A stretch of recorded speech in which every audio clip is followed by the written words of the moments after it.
Okay, let's see how this goes. I want to share this somewhere. Um, I'm not sure how to do that. Why has it given me the option? Oh, sharing this to Twitter right now.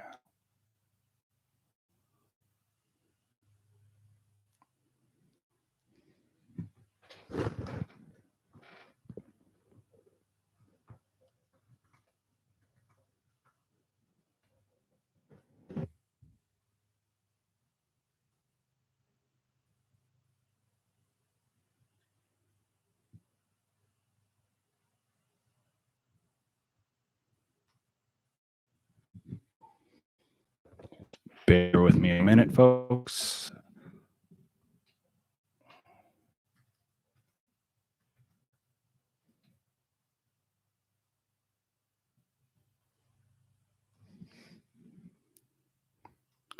Okay, hopefully I'll figure out how to do that before I start the live stream next time, if I keep doing these. Um, so I have no idea if anybody is listening. It does not look like anybody is watching right now, which is fine by me. Um, Actually, no, I want people to see this. Um, okay, so here's the deal. I don't really know why I'm streaming today. I have some things I want to talk about, and I think it would probably be best just to talk about them like this. Hopefully, that is productive. I've noticed it's productive for other people. I have differing conflicting views on this channel and what I'm going to do with it, if I should even continue with it, and why I would continue with it. So I think maybe the good way for me to work through that is just to try and talk about it. I hope the volume is loud enough for anybody watching.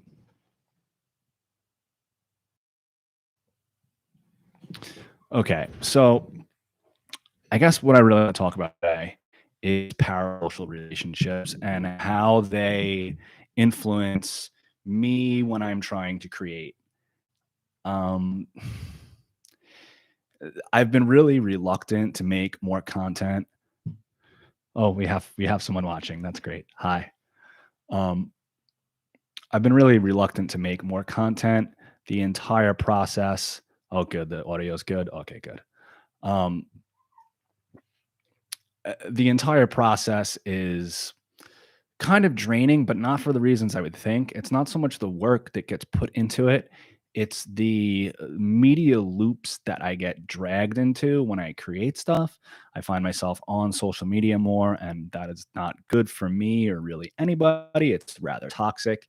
And just generally, I am uncomfortable with parasocial relationships that get formed for all sorts of reasons. And for some of them are good reasons, and then sometimes I think maybe I shouldn't be so adverse to them, that maybe this is a way for me to connect with people that is useful and good, and I shouldn't have a bias against it because it happens online. It can be productive, it could be a good way for me to reach people. And so I guess I've felt uncomfortable with parasocial relationships pretty much from the get-go when I started my YouTube channel. They're weird. And on the one hand, I'm used to them because we've all had media figures and personalities that we've had in our lives, or, media that we've consumed. We've thought, ooh, wouldn't it be cool to be a guest on this person's show or to talk to so and so, and et cetera, et cetera. And I was used to that. I had dealt with the baggage that came along with that.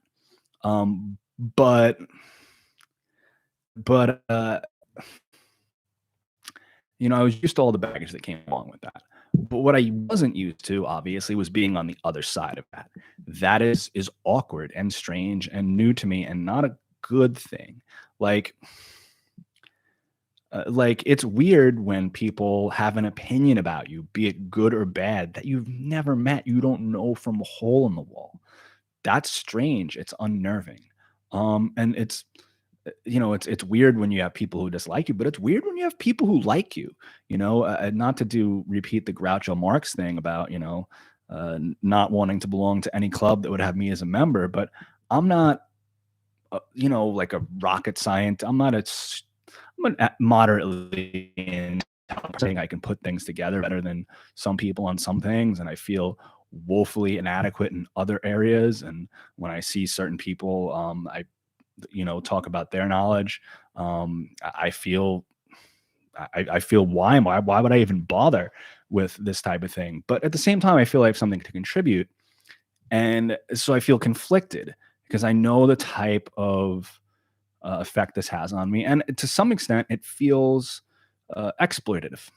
I feel like I am exploiting the anyone who is paying attention. Anyone who is drawn in and develops a parasocial relationship with me through this. And now I don't have a big enough following that I have some sort of like cult or even like a big fan base, or even that many people know who I am. But it is something still that is worrying to me. I don't want to play on that. But but here's the rub, right? Like, we can't help it. We're human beings. We're social creatures, and the fact that we form social relationships even through our media shouldn't be surprising or necessarily even frowned upon. But it is. It's we have like a I have like I don't know what you would call it, maybe like a naturalistic fallacy in this regard. Um, so it's strange, and I don't want to exploit it. But I'm also thinking that, well, maybe this is it. Maybe I am actually shutting myself off in an unhealthy way by not engaging this way. I mean, frankly, I've got friends and stuff, but a lot of my friends I don't see because they're friends that I met a long time ago and I've moved and things. And I have other friends in the area that I've met since I moved here. But frankly, I'm a stay-at-home dad. I'm very busy. Uh, you know, Especially with COVID. I mean, the reason that I'm taping right now is because my kids are at school, and that has not been a steady situation over the last year and a half. They've been out of school because of COVID, and then they were in school part of the time, full time. It get changed, and so it's been really inconsistent, and it makes it very hard to do anything creative. You know, um, I think any type of creative endeavor, you need not just the time and the energy, but like the headspace.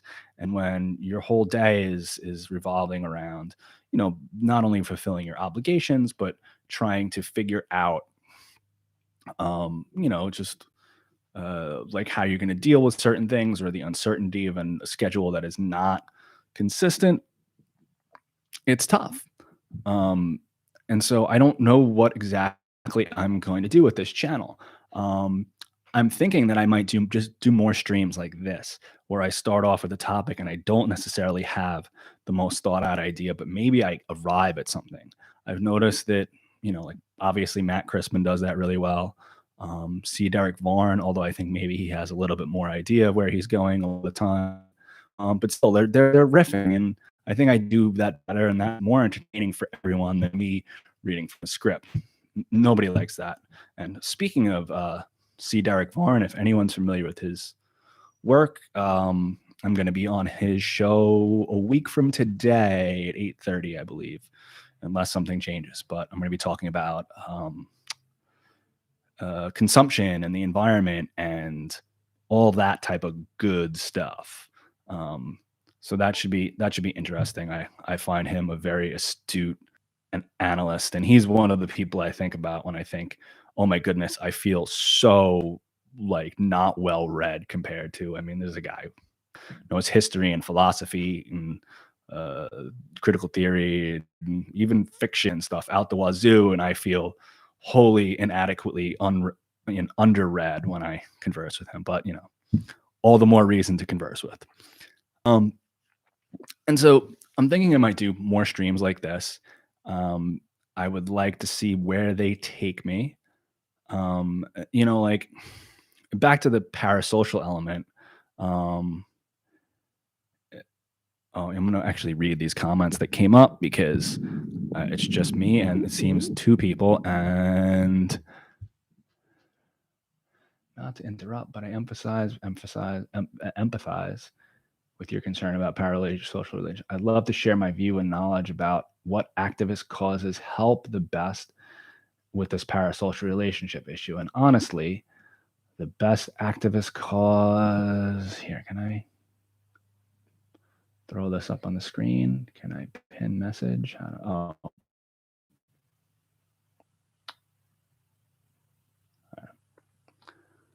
I got to figure out how to do that in the future. But yeah, yeah, that's interesting, PN.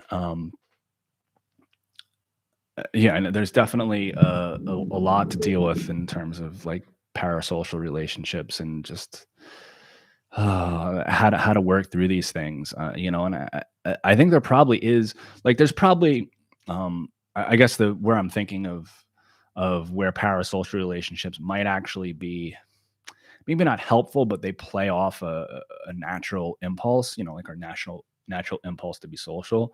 Like I know that if I sit here and talk long enough, I'm going to start talking about myself. I'll talk about my family and my kids. And if you have similar experiences, or maybe even if you don't, maybe you just find them interesting or sympathetic, you're going to start to see me as a person, which I am. I have a family and kids and friends and a neighbor that I don't get along with, and all these types of things. And you're gonna hear this, and you're gonna develop a picture of me, and you're gonna think of me like the person that I am, even though we've never met, and this relationship is gonna be pretty one sided. I mean, I just talked to someone in the chat, but my computer's a little far away, as you can probably tell from the frame. So I'm kind of like leaning over and I got to move my mic. So I didn't give it the attention I maybe would have liked to. But, uh, like it's not possible to not develop some sort of uh, relationship. And, one of the frustrating things about media is that it is designed to play off all these just natural impulses we have for interacting with people, but it does it in a way that is not natural. And to some extent, maybe it's natural, but just not healthy, or could be designed better to encourage more healthy interaction. Whereas it's designed the opposite. It's designed like a I don't know, like a fucking casino slot machine to keep you pulling the lever over and over again. And so I don't know. And so I ask myself why I'm even sitting it down to do this, because I know that when I sit down to do this, I'm going to be looking at the stats. Well, there's three people on right now, three people on, two thumbs up. Okay, great. And probably later today, I'll be like, oh, after this is, after I finish talking here, I'll be saying, ooh, did other people watch? How long did they watch? And I'll be looking at that engagement, and that's not where I want to put my energy. So it's tough because I want to get out there and I want to share ideas and do things like that. But it's tough because that media apparatus sucks you in ways that you don't like and aren't helpful. And I've seen it happen to people, you know, I, and I've noticed this, and this is I think one thing I wanted to get to. Like I've noticed with YouTubers, especially not just political YouTubers. I've seen it. I love synthesizers. You can see I got a synthesizer right here, you know. And so I check out synth YouTube, and you'll hear every once in a while someone will be like, "I got to take a break. This is too much. I'm working too much. I'm uh, I'm sick." I'm hey, you guys know me if you're watching this channel. I think I'm a spiritual type of guy, and I think if you have a physical illness, sorry, physical ailment or physical illness, it's oftentimes linked to something in your life. And yeah, since do rock. But when you get a habit of buying and selling them, it can it's really bad. It's really bad. Um, this is the last one I'm gonna buy and sell, though. Hopefully, you believe that as much as my wife does, or more than my wife does, because she knows better by now. But like I've seen enough people get burnt out, and like frankly, like I'd rather not name names, but people whose relationships suffer because they're too much in this world, people who like get sucked into bullshit or are riding the algorithm, and the algorithm just runs on conflict. And if you're running on conflict, then you're gonna be fucking miserable because you're always gonna be in a fight with someone following the rap beef model in order to, keep your channel going. And that fucking sucks. I don't want to be there. I don't want to get sucked into that. And I know I wouldn't. I would probably just do what I've done two or three times already, which is start doing it for a little while, get see where it was going and just pull back and then never get there. So it's frustrating. And I think I'm going to get to this question in a second. I see it just came up and I haven't had the chance to read it, but it says something about IP. And that's something I might be talking about on another stream because that was very related to a startup I tried about 10 years ago or so. But this parasocial thing, I think we don't, I think we forget that, like when you look at the old media, like let's say this is a isn't maybe the best comparison, but think of like a nightly news show 40, 50 plus years ago. Okay, 30 plus years ago, really, before the advent of the internet. Now you had Dan Rather or Ted Koppel or whoever the major news anchor was. They were getting on screen, but they didn't take all of the shit. They first of all they didn't do all the work.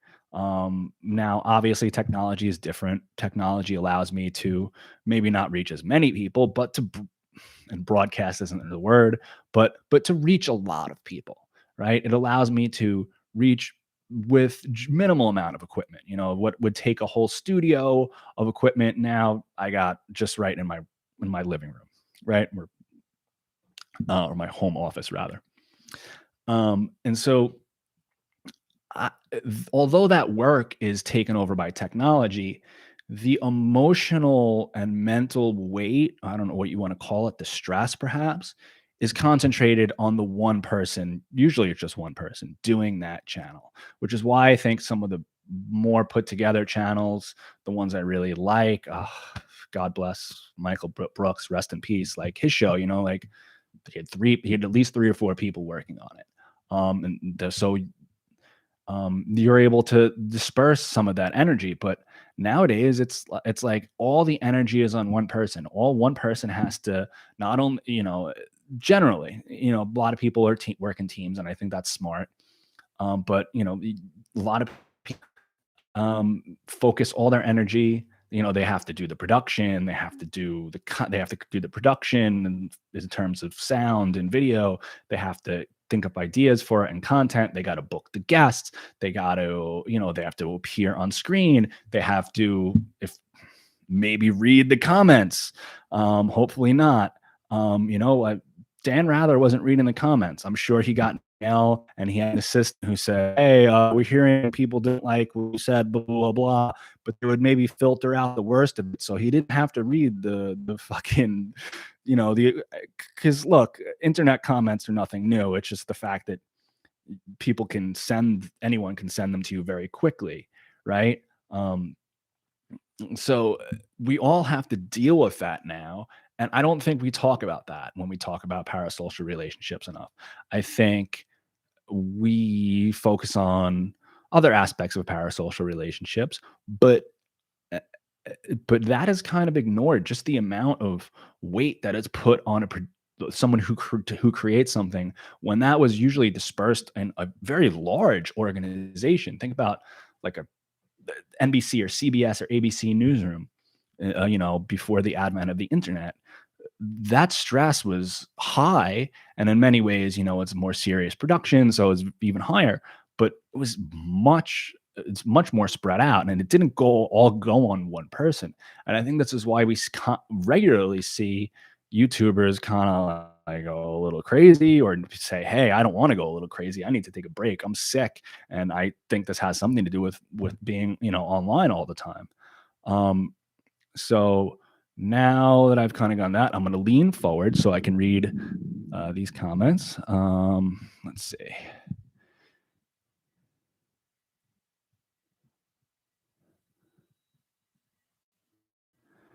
Yeah, I mean, intellectual property is definitely a problem.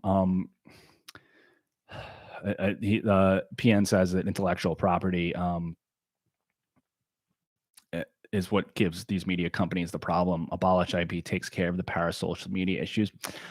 Um, I don't know if it I think definitely a reworking of IP. The current IP is horrible. I don't I don't know, eh, like, I have this tendency, um, to think of things this way, like the kind of the anarchist ideal with the materialist Marxist on the ground. How are you gonna do that?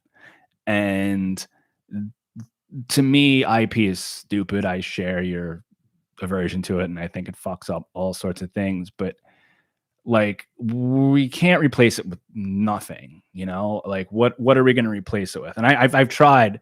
I'd like to try. Like to know-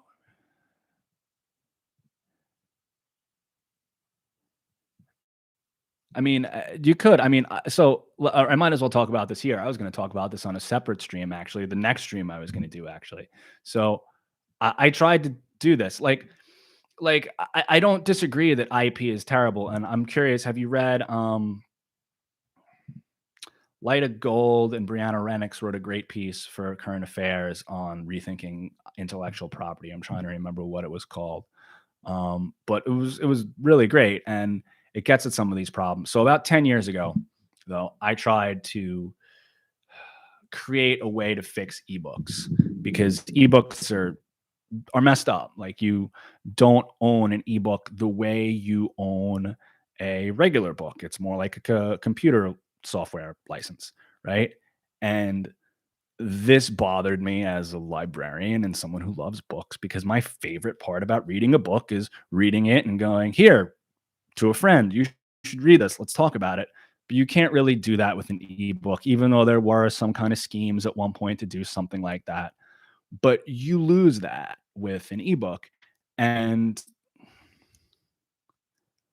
uh Light of Gold, Light of Gold, I think Light of Gold and Brianna Rennick. I can't remember the title, but if you search their bylines at Current Affairs, you'll find it. I forget what, but it's just about intellectual property and how stifling it is, and the need to create something else. Like, we need something to replace it.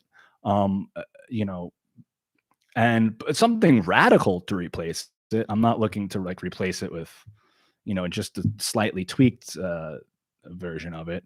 The political will, no problem. The political will to get that done is another story, always, of course, right? But so yeah, I might as well talk about this here. Maybe I'll talk about it again. But when you buy a piece of software, when you buy a ebook, you buy it it's like a license, like a ebook, like a piece of software. And so yeah, I didn't want people to lose that ability if we move to ebooks. Thankfully, ebooks kind of haven't taken off as much. I mean, I personally, if I read an ebook, it's usually public domain, because those are free. But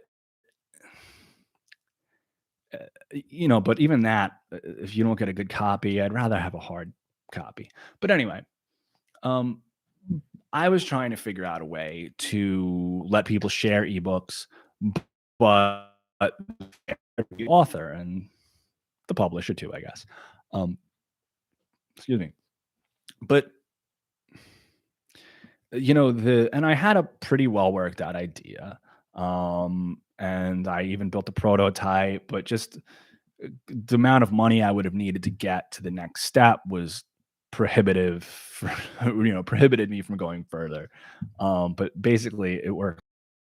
Um, it was an ebook sharing social network. And so you could share ebooks with anybody. Obviously, we started out with public domain works because those you can share with no problem. And then my plan was to move on to copyrighted works and seeing if we could get small independent publishers to adopt our new type of copyright model. And the way I went about that, I wanted to go about that in a way where publishers and authors wouldn't find it undesirable, right? I didn't want to steal their lunch from them. So I didn't want it to be like Napster or LimeWire or a BitTorrent. Oh, that's not a good analogy, but like Napster, right? So I didn't want it to be like that. So what I did was I had 3 rules for how people could share their books on this ebook sharing social network. All right. Number one, let me see if I can remember these properly. I used to pitch this all the time for a while, but I when I come back to it, sometimes I have to catch myself. But number one, you can only share with people in your network. So it's not like putting it on LimeWire or some other thing or some other or Napster where you just put it up there and anyone can get a copy. None of that. Okay, so that limits it right there. Number two, there's a limited amount of time I'm sorry, rather than that, there when you share lend a book to somebody, you can't lend that book out to anybody else for a month. Kind of like a library, right? It makes it mimic the function of a library. And then the third thing would be um, you can't lend out a book that you borrowed from somebody else, right? So no multiplying copies like that. And those were and oddly enough, when I looked into new schemes like Brewster Kahle from the Open Library, they've seemed to adopt something similar or tried to adopt something similar. So I think I was on the right track. Only problem was tech bros want something they've seen already. They want to see, well, is it like you should try and be like the Netflix of books, not realizing that the Netflix never said, we're going to try and be the blah of blah. No, they didn't do that. They just went and did what they did. And they luckily had enough funding and connections and backing they could do it. I unfortunately did not. I made some rookie mistakes too. It wasn't all me just being bitter about the industry sucking, which it does, but I probably could have done some things better, of course. Of course. Um, so yeah, I mean, so I don't know. I want to talk about more stuff, and one of the reasons I want to talk about more things on here. Well, no, I'm conflicted about whether how much more I want to be on here.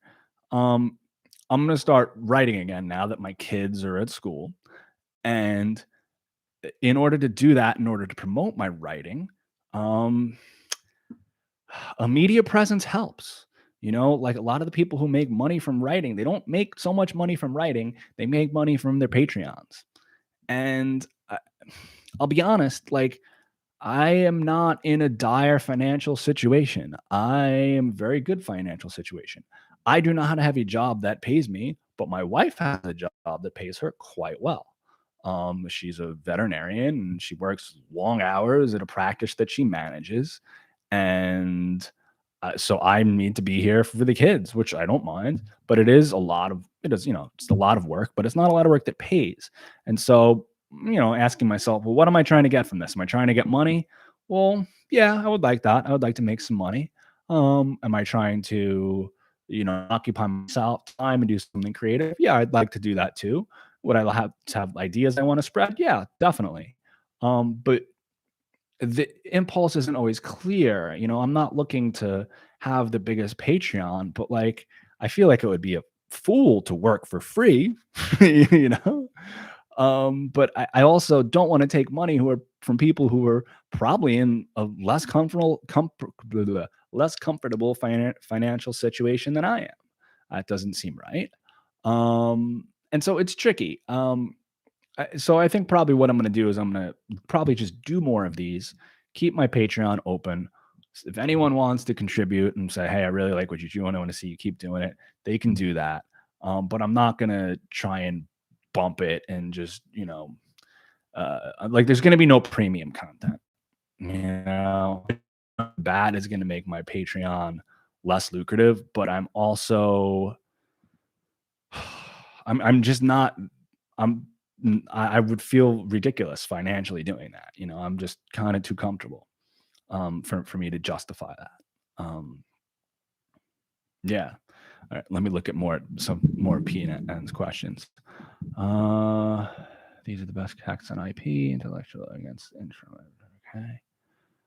Both as important as part. Each has near the sorry, so let this need to row. Yeah, I mean, I mean, I'll check them. I'll try and check them out. They might be preaching to the choir, though. I mean, like, I putting a a toll booth at the crossroads of intellectual property seems stifling and unfair, and there's better ways to compensate artists. You know, short of like social democratic, works programs, or making sure that artists, like giving every artist a fair share instead of like one person like striking it rich. I'd like to see that. There's this. I don't know if I've mentioned it in any of my content or whatnot, but there's this great. Anyone who's read not Neil Gaiman's, Grant Morrison's The Invisibles, great counterculture comic, but he's there's this great scene where it's like a 2012 end of the world type thing, and someone is saying, "Yeah, man, no more rock stars, no more pop stars, no more fucking DJs, just kids with drum machines and their trainers dancing themselves deaf until dawn." And that to me is where I want to be. Like I don't want there like yeah, it'll be great if there's people who are wonderfully talented and amazing and proficient at what they do and they do it and they produce it for all of us. But I don't like this thing where there's only a few of those people and there's all this other creative talent that gets wasted because those people got to go, go to their job. You know, what did Stephen Jay Gould say about Einstein? He said, "I'm less interested in the, exact dimensions of Einstein's brain than I am with the mere certainty that people who have equal and great or greater intelligence, died or spent their whole lives toiling in, fields or factories." Like that to me is what I would like to see. So, yeah, preaching to the choir. I mean, it's tough. I don't feel like I'm as well read as I should be on lots of things. And whenever someone gives me a book to read, I'm just like, no, no more stuff that I need to read that I haven't read. It's hard, which is strange for a librarian, but someone who's a librarian by trade. But that's just kind of, and I guess that's part of it too. Because if you're a librarian, a big part of memory is knowing what to forget and stuff, and realizing that you can't get to it all and you can only read so much. And especially with kids, I mean, although I gotta say I've read my son The Hobbit twice in 2 years. I read it to him when he was 5 and he's turning 8 soon. I just read it to him this past few months, and now we're reading Lord of the Rings. So so I do a lot of reading there, but and hopefully I'll get more done now that they're at school. But I got other stuff going on too. Been doing more martial arts lately. I've been doing Bagua for over 6 years now, but I just started doing Tai Chi, which is amazing. It's amazing. I'm gonna proselytize for Tai Chi. If you're one of those people who's complaining, although I have no idea what my demographic is like, but if you find yourself complaining about aging and stuff, learn Tai Chi because it's amazing. I dropped a wheelbarrow on my knee about 5 or 6 years ago, and it's just been not in good shape. But Tai Chi teaches you how to put the weight on your hips, and in a very subtle ways. It takes time, it takes a lot of work too. I mean, I started learning the form, and I mean, I know the whole thing from beginning to end. I don't mean that I know every detail. That takes years usually, unless you're some sort of freaking prodigy or whatever. So it's really good. It's Greg proselytizing for Tai Chi. It's great for the body, mind, and spirit and everything. Okay.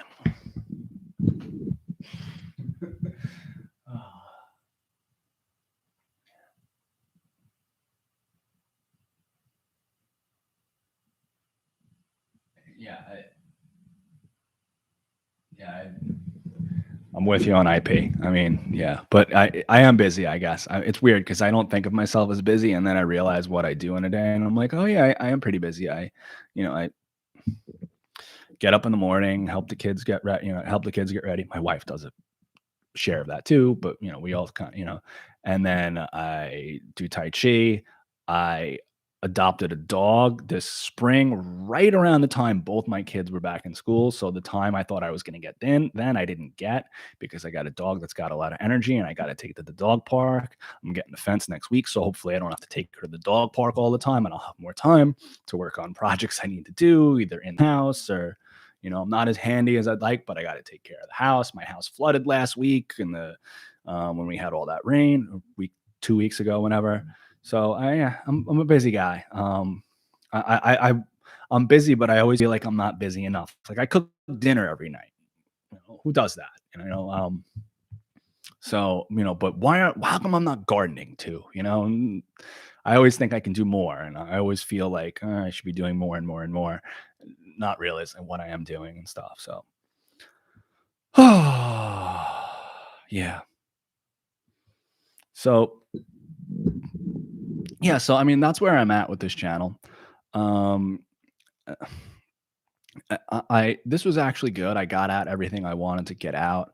Hopefully, I'll be doing this more regularly, and maybe I'll start doing some interviews and stuff. But it's tough because I want it to be genuine. I don't just want to like be following people who are doing the interview circuit. I want to try and have real conversations that aren't being had in other places. And I think I could do that, but I don't know. It, I feel like I'm going to get caught between doing a project that is new and original and vibrant and wanting and like having another job to do, you know, like one more thing. I got to walk the dog now. I got to make dinner. I like doing Tai Chi, but it's still something, I do it disciplined every day, but it's like there's just more and more things to do, more and more things on the plate, and that's fine. And I find that actually sometimes I manage better when I have more to do, but we'll have to see how that goes. I got a writing project I'm working on. I'm not going to disclose it, but you know uh, a book I'm going to be pitching to an author, to a publisher, by the end of the fall. I thought I was going to do this like a year or two ago, but COVID and other stuff happened, and that didn't happen. But please just write down against. Well, it's in the chat. I'll write. I'll get it.